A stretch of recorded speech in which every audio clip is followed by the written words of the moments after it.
Hi guys, it's Desiree. Welcome back to my channel. So in today's video, we are going to be starting 2 new books. It was late at night. You tossed and turned as thoughts began. So, if you just saw my Iris Kelly video, which will probably be the video before this one, unless I miraculously do another video. I just finished Iris Kelly. Where did I just put it? Oh, right. I just finished. It would go here in my done shelf, but I have no space, so I'm gonna find a spot for it later. But this right here, guys, is the big shelf of physical books that I'm trying to get through this year. There's also more behind it, and then I have a stack down here by me. Unrelated, I just bought a tripod and it comes in tomorrow. I cannot wait because having to hold this camera is low-key hurting my arms. But yeah, this video is probably gonna take me a really long time. Actually, I don't think I want to do 2 books. I think I want to do maybe 1 book. If you haven't seen my videos before, for the year of 2024, I made a goal with myself to not buy any books and to get through my entire physical TBR. And hopefully by 2025, I can start buying books again. We'll see. I don't know how many books I've gone through right now, but I do know that the pile is still very big. So we're going to pick our next read. Looking at the pile that I have next to me, I'm just going to quickly go through it. And then if I don't want to read any of those, I'll just pick one out of here. Alright, you guys, I just made a tripod out of my books that I'm not picking from.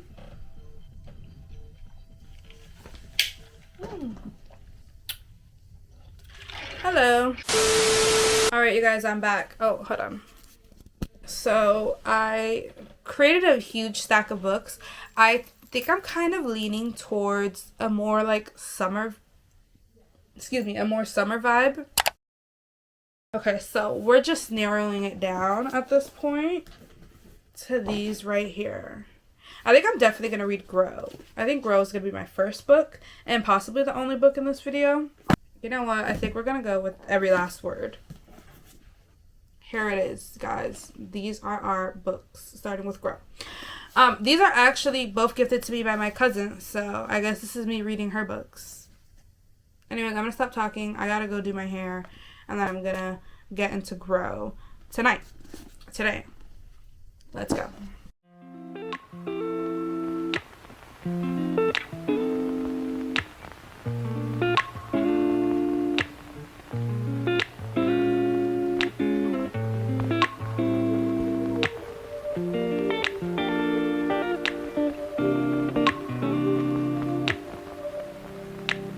We used to have each other's playlists.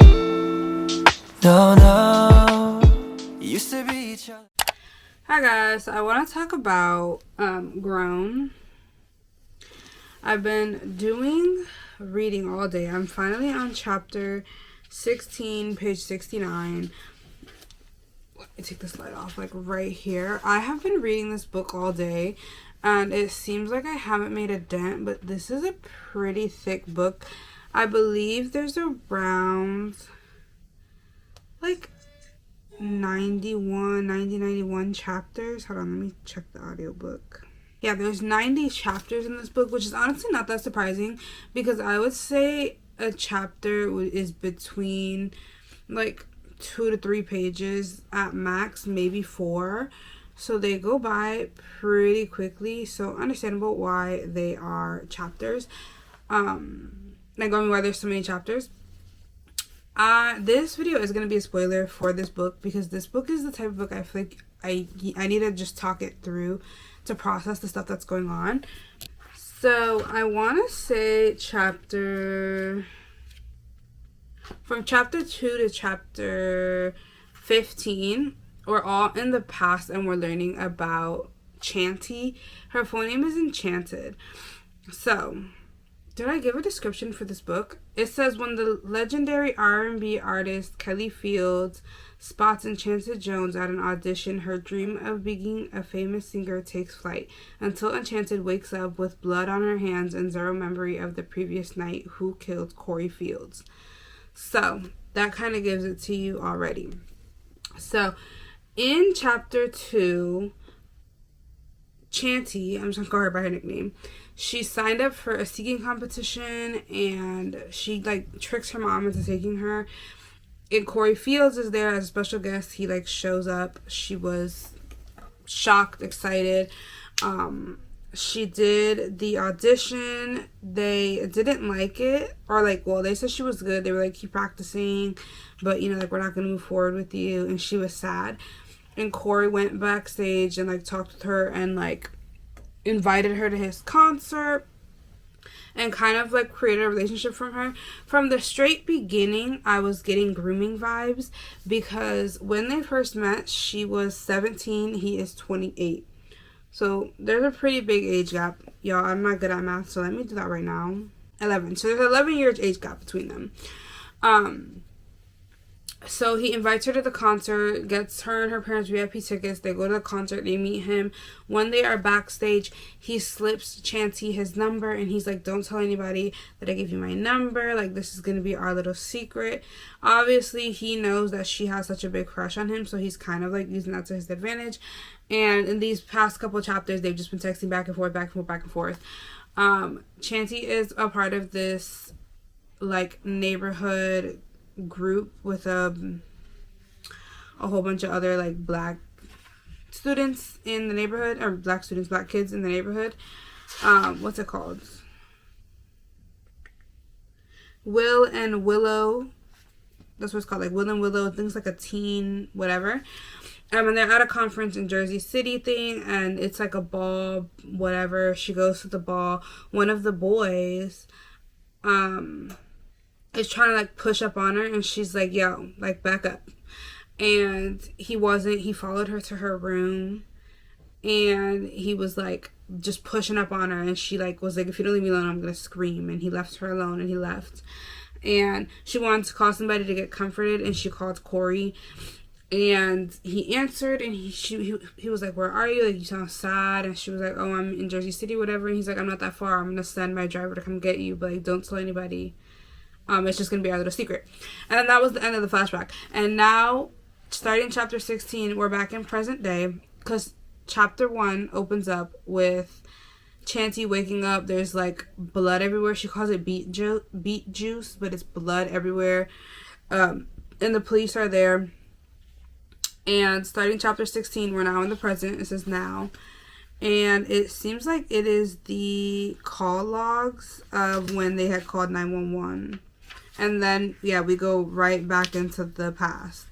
So I kind of like how we're getting, like, present and, like, past and present in this book. Like, we're getting to see how Corey and Chanty met, how their relationship is developing, how they kind of got close and stuff like that. And we're getting sucked into the present time. What happened? Why is he dead? Hi guys. So, I don't know the last time I updated this video. It's currently May 4th. And it's taking me a really long time to read. I want to say about the middle page. I'm on chapter 54, Sisters. Sorry if you guys hear crying. My dog probably wants to come in here, but she's not allowed, so. Yeah, but I want to talk about how hard this book is to read. Like, I think I talked about it last time I was doing something for this video. I don't remember. But this book, it's so hard to the point where, like, I want to put it down and not read it, but I'm pushing through it because it's a good story. I just get so frustrated with Corey Fields. Like, I thought my cousin, I think I had mentioned this, the cousin I'm buddy reading this with, I thought she had read it before me, but she didn't. So I'm ahead of her, and she's going to read it right now. She's currently reading, I think Carrie Soto is back, and then she's going to read this, but I'll probably be done with it before she starts it. Besides the point, this book is so hard. There's heavy Oh shit. My dog just broke through the gate. Well, so much for that. We'll have to figure that out later. Anyways, there's so much grooming in this. It's like crazy. Like, not so much, I should say. I should say Corey is grooming Enchanted, and it is so like hard to read. This kind of reminds me of when I was reading Long Shot by Kennedy Ryan and how hard that was to read, because that book is very tough. The content in it is very tough, just like this one. And I mean, yeah, there's trigger warnings at the beginning.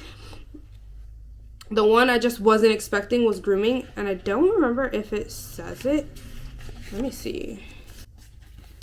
Mentions of sexual abuse, rape, assault, child abuse, kidnapping, and addiction to opioids. Okay, so yeah, some stuff's in there. I don't know why I'm still holding this book. There's parts that I've had to just set the book down and not read it for a couple days because it's really hard to watch in my brain. I think it's so hard because Enchanted is she's young. We start this book, she's 16 years old. She doesn't understand the stuff that Corey's doing, or I should say she does understand, but she doesn't want to fully believe those feelings because she loves this man, and she truthfully thinks that this man loves her and wouldn't do anything to harm her. But she has moments of doubt where it's kind of like, okay, maybe she's gonna have her clarity of mind, and maybe something's gonna like knock her in the head, and she's gonna be like, okay, this is wrong, and I'm like, it's right to feel that this is wrong because it is wrong. But then you remember that she's 16 years old. She's a 16-year-old girl who is going through something that nobody could imagine. Like, it feels like, pitch me, this isn't real. Like, her favorite celebrity in the entire world likes her back, and they're dating. Like, are you kidding me? Like, in no way would that feel real. So I can understand why it's not connecting for her. Yeah, I'm like, having another dog is like, I feel like this is what it's like to parent. So yeah, one of the characters though that I wanted to mention was Jessica. She is a character that I don't know how to describe her. In the very beginning, I think the first time I talked about her was kind of when she started feeling this, like, she noticed something between Enchanted and Corey, forgot his name. But like, as the book's been going on, I thought she was somebody that would help Enchanted get out of some sticky situations, or would set, you know what I'm saying, like, just adult, and she doesn't. Like, there's moments where Enchanted is saying, like, she kind of looks at her with a bit of like pity and sadness, but then she like immediately snaps out of it and she's rude to her, and she like is just like just rude. Like, it just doesn't even help her. She's like, just go here, like, don't talk, don't bother me, and like, shut up. So, yeah, I'm trying to push through this book so much. Best friends, yeah. And now we go our separate pathways, but your heart's still in mine, yeah. And maybe we could try it next week again. Hi guys, so I know I've like lived in this sweater. I'm pretty sure on like all the clips on here, but it's just, I'm hyperfixating on the sweater, so I'm sorry. But today is May 16th, and I'm determined to finish this book. Oh, don't mind my annotation things. I'm determined to finish Grown between today and tomorrow. Let me take this off. I am on page 258, and how many pages are altogether? There's 371, so hold on. All right, so I have 113 pages to read, so literally this much. And I'm gonna force myself today to go through it and just finish it off. Like, I'm gonna stop trying to close it when I get frustrated, and we're just gonna read. It's a rainy day. Yesterday was a rainy day. I had yesterday and today off. Yesterday I was just editing for my reactions channel and chilling. So today I'm planning on finishing this, and I want to get this video up, and then I really want to start Every Last Word and start a new video for that. So yeah, because I have a couple videos that I want to film and that are just like on my mind, so I need to start getting through these books. So let's do some reading.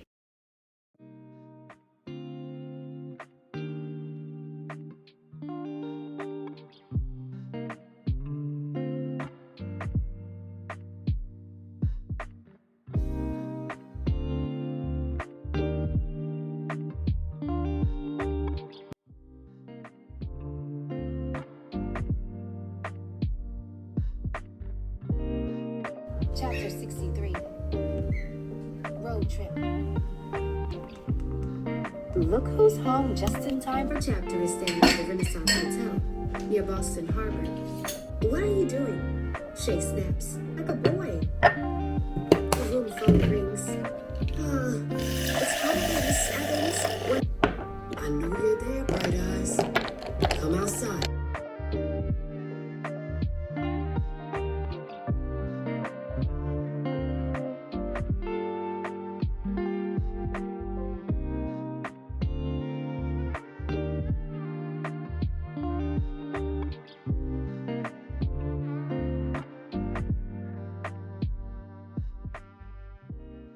So I haven't done much like annotating when it comes to this book. There was something else that I wanted to highlight, but I cannot remember what chapter it was in.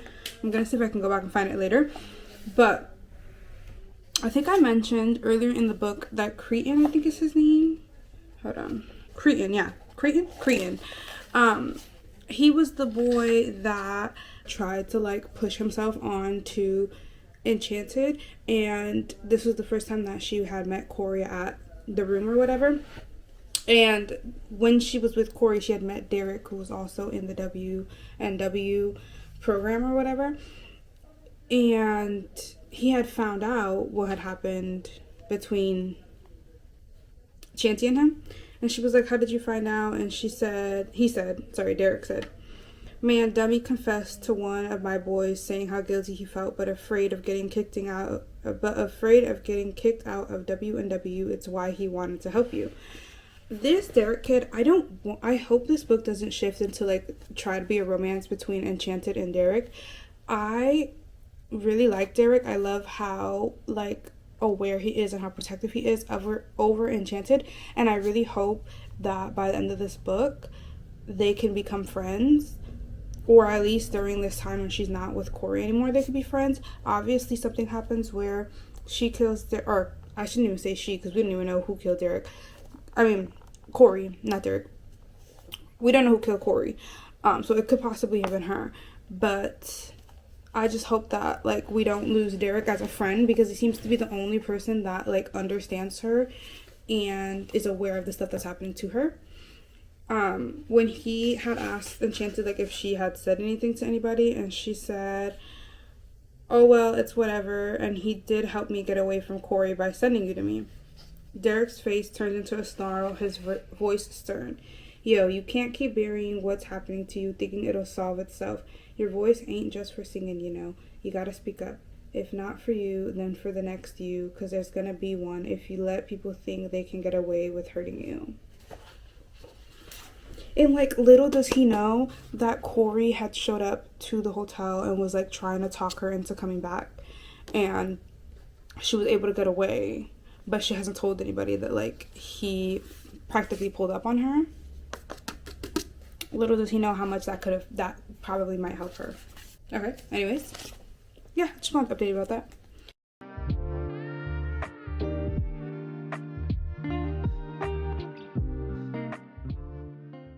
Alright guys, a little quick update. I'm on chapter 71.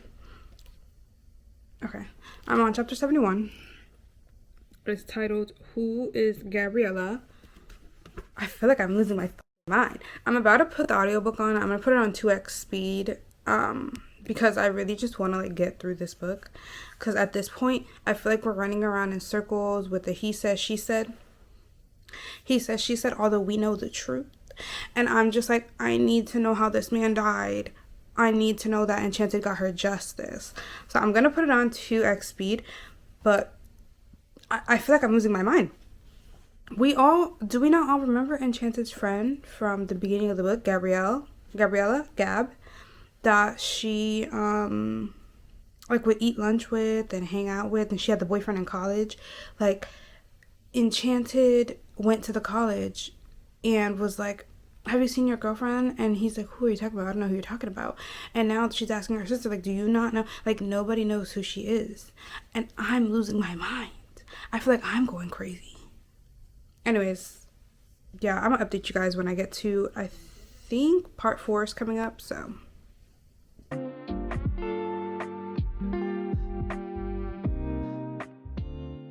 You guys have to hear this. I'm in shock. So Enchanted is like looking on the news about the death of Corey. So she saw the picture of him when he was a kid at the party. So it says, the caption reads, Grammy after party, love you forever, KF. This is the party he told me about, where he lost his virginity. I flipped to the next photo and my jaw hits the floor at the woman standing next to him, his skinny arms wrapped around her tiny waist, his head just at her breast. Her hair is different, blonde finger waves. Her face is different too, but I recognize her, Jessica.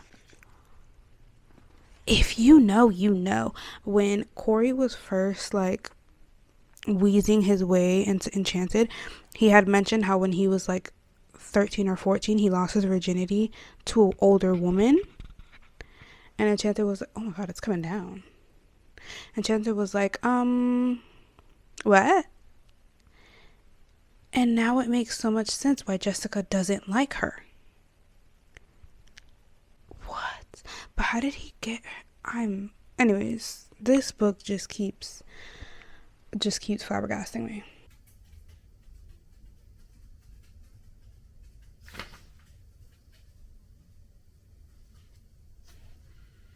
I'm so lost and I'm so confused and I feel like I'm being played a fool. Gab's real, by the way. She is real.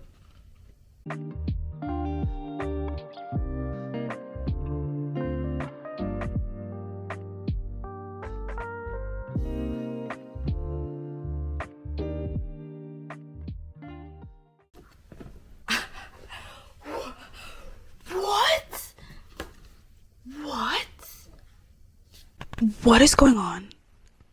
What is going on? Enchanted just broke into the house where Corey's body was.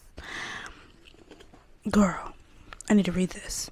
I flip him over and stab his underbelly, but there's already a hole, one I never noticed before. The door flings open right as I grab a handful of Flounder's guts. On the ground. I drop your weapon, and inside the fluff of fish guts is a camera. What the actual is going on? She's got it though. She's got all the evidence. I mean, trespassing, but all the evidence.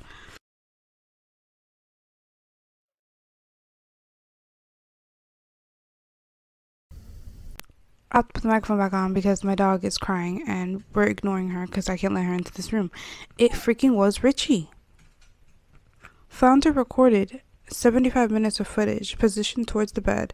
There was a crystal clear view of Corey punching me in the face. Then Richie opened the penthouse door from the studio using the key fob Jessica gave him. Its battery died right as Richie stabbed the knife into Corey's chest. And also, Derek, fuck you for trying to protect your dad. I thought you were one of the good ones.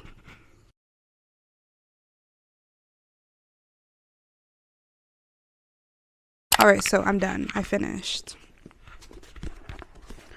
Grown is done. This book has taken me since April 12th to finish, and it is now May 16th, and we are done. Honestly, this is a book that deserves nothing but 5 stars. Like, to give it anything less than 5 stars would feel so wrong because it's such a good book. Now, this is a book that is a very random 5 stars for me because this is a book that I will probably never pick up again and read because of just how real and raw this book is. But like, I loved it so much. I have not read a book that has angered me and put me through so much just up and down emotions since reading Long Shot by Kennedy Ryan. And if you read Long Shot by Kennedy Ryan, I would say this is on the same vibes that, as far as like writing and storytelling, which is why this deserves 5 stars. It was fantastic. The story was fantastic. This reminds me so much of the stories that you hear of the music industry, and yeah, it was, as you guys saw from my reactions to the last page, it was just shocking. The writing was so beautiful. Don't get me wrong. This, though, was a lot. Towards the end, honestly, I was skimming, like, the descriptive stuff, and I was literally just reading, like, the conversation back and forth between the people. But yeah, this book was fantastic. 5 stars. I would definitely recommend if you want a mystery, like a bit of a murder mystery, but I do not recommend if you cannot stomach the topics in this. It is so heavy. The amount of times that I would pick this book up, read a sentence, and put it down and not touch it for weeks on end because it would just make me so angry. This is one that you have to like tread lightly. But this definitely makes me want to read more Tiffany D. Jackson books. For the longest time since I got into reading, I've been wanting to read What Happens to Monday, and if I'm not mistaken, I had seen some type of video that What Happened to Monday is loosely based off of a true story of, I think, a mother and a daughter. So yeah, that's a book that I eventually want to get when my book buying ban is done, and I definitely, if I do buy it, want to do a reading vlog on that. But yeah, I'm so happy that we finished this. Beautiful cover, by the way. She does not fail to have beautiful covers. I'm just glad to be done and put it in the past. And now I get to start. You can't even see it. The second book that was supposed to be in this video, but will now be in its own video. So I hope you guys enjoy this, and I'll see you in the next reading vlog.